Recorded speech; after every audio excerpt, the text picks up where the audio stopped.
The Parthenon is the most famous building in Western civilization. It has survived earthquakes, fires, explosions, and 2,500 years of weather. But here is the part they leave out of the history books. It was built with stolen money. Not metaphorically stolen, not creatively financed, not borrowed against future revenues, straight up taken from 200 allied cities who thought they were paying for a navy.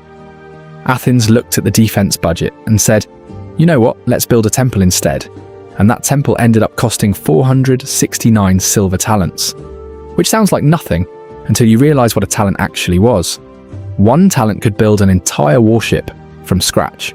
So Athens basically burned through 469 warships worth of cash to build one really nice building. And the story of how they pulled it off is an economics lesson disguised as architecture. Let's go back to 478 BC, right after the Greeks beat the Persians. Athens was the hero of that war and everyone knew it. So the Greek city-states formed an alliance called the Delian League. The idea was simple. Pool your money, Athens runs the navy, everyone stays safe from Persia. About 330 cities signed up. They contributed a total of 460 talents per year in tribute. That is 2.76 million drachmas flowing into one central treasury every single year. The treasury was kept on the island of Delos, neutral ground, nice and fair. For about 20 years that system actually worked. But in 454 BC, Athens did something bold.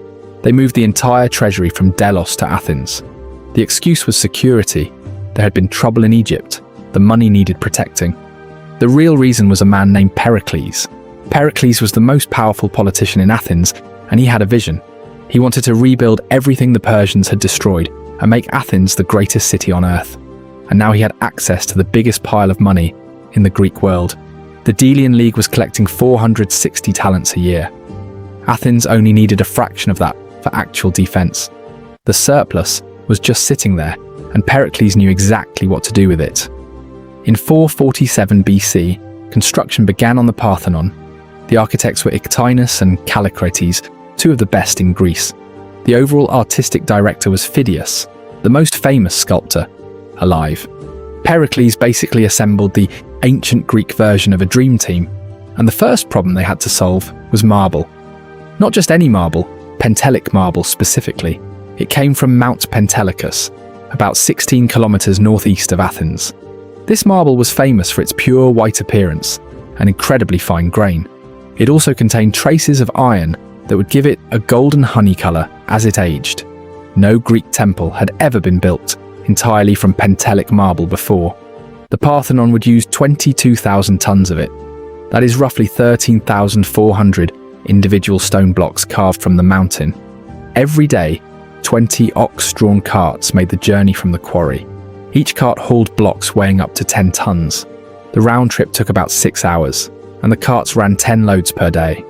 Just the logistics of moving the stone was a massive economic operation. They even built a special road for it, called Lithogogia Street, the stone hauling road. Now here is where the labour economics get interesting. The Parthenon was not built by slaves alone, not even close. The workforce was a mix of Athenian citizens, foreign residents called metics, and yes, slaves. And here is the remarkable part. They were all paid the same daily rate, about 1 drachma per day for a skilled worker. A drachma was a silver coin weighing 4.3 grams. That was enough to feed a family for a day, maybe a day and a half. The architects earned only slightly more, maybe 1.5 drachmas. Imagine that. The lead architect of the most important building in Greece earned 50% more than a stonecutter. Thousands of specialized workers showed up. Quarrymen, carpenters, metalworkers, stonemasons, goldsmiths, coppersmiths, rope makers, and painters, all working side by side. 1 talent equaled 6,000 drachmas, which meant 1 talent was about 9 man-years of skilled labour.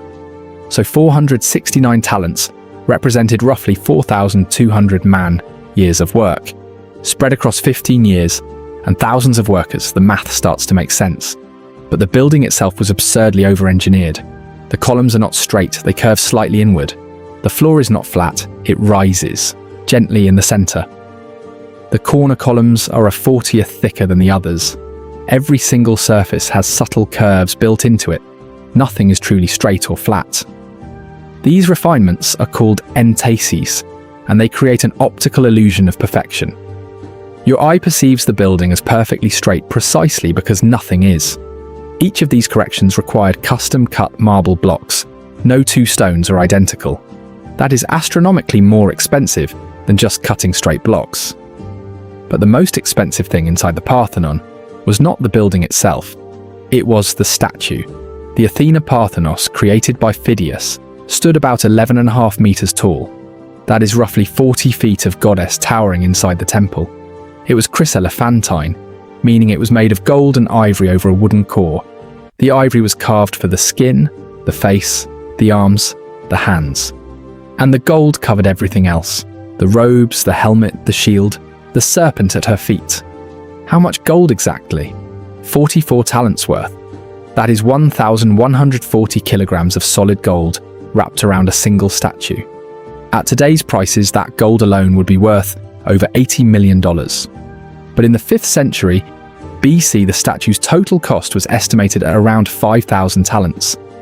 Let me say that again, the statue cost more than 10 times what the entire building cost. The Parthenon was basically an extremely expensive display case for an even more expensive statue.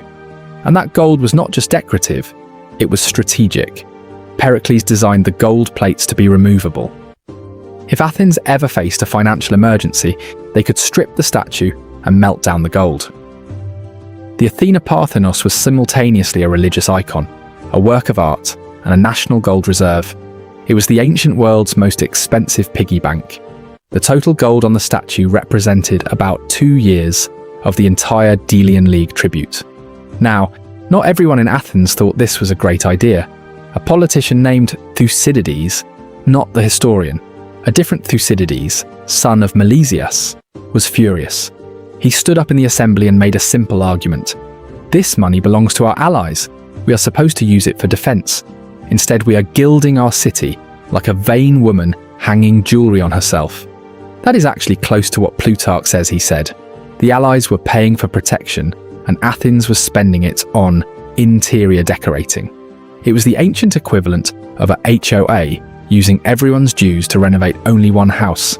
Pericles had a response, and it was breathtakingly arrogant. He said, "The allies pay us for their defense. We provide that defense, so the money is ours now. As long as Athens keeps them safe, Athens can spend the surplus however Athens wants." The assembly had to choose between Thucydides and Pericles. In 443 BC, they voted to ostracize Thucydides, banishing him from Athens for 10 years. The people chose the marble. With his rival gone, Pericles had unchallenged control of Athenian finances. The building program accelerated and the money kept flowing. The Parthenon was dedicated in 438 BC, 9 years after construction began, but the sculptural program on the pediments took another 6 years. The entire project was not fully complete until 432 BC, 15 years from start to finish. So what did 469 talents actually mean in real economic terms? 1 talent could pay a warship crew of 200 men for an entire month. So 469 talents could have funded a fleet of 469 triremes for a month. Or it could have paid 46,900 soldiers for an entire year. In raw silver weight, 469 talents was about 12,194 kilograms of silver. At today's silver prices, that is roughly $5.5 million. But that comparison is misleading because silver bought enormously more in the ancient world. Economists estimate the purchasing power equivalent is somewhere between $200 and $500 million. And remember, that is just the building, not the statue inside it. Add the Athena Parthenos, and you are looking at something north of $2 billion in today's money. Athens' annual revenue at this time was around 1,000 talents per year, so the Parthenon alone consumed roughly half a year's total state income. For a city of maybe 250,000 people, including slaves, that is an astonishing commitment. It would be like the United States spending $2 trillion on a single building. But Pericles saw it as an investment, not an expense. The building program employed thousands of workers and stimulated every craft in the city. Money flowed from the treasury into the hands of ordinary Athenians. Stonemasons bought food, food sellers bought cloth, cloth merchants hired more workers. It was Keynesian economics 2,400 years before Keynes was born. And the Parthenon had one more economic function that people forget about. The back room, called the opisthodemos, served as the city treasury. Athens literally kept its money inside the Parthenon. It was a temple and a bank at the same time. Gold and silver reserves sat behind those perfect Doric columns. Other Greek cities built impressive temples at Olympia, Delphi, and Ephesus, but none of them combined engineering, art, economics, and politics like the Parthenon did. The Temple of Artemis at Ephesus was larger, but took over a century to finish. The Parthenon was built in 15 years, on budget, with someone else's money. It was not just beautiful, it was efficiently beautiful. Every drachma was accounted for. The financial records were carved in stone. Literally. They inscribed the accounts on marble slabs so every citizen could audit the spending. The Parthenon is the world's first example of transparent public infrastructure accounting. But the irony at the heart of this story never goes away. The greatest symbol of Western democracy was funded by imperial tribute. The building that represents freedom was paid for with money taken from cities that had no choice. 469 talents of other people's silver turned into the most beautiful building the world had ever seen. And 2,400 years later, we still cannot stop looking at it.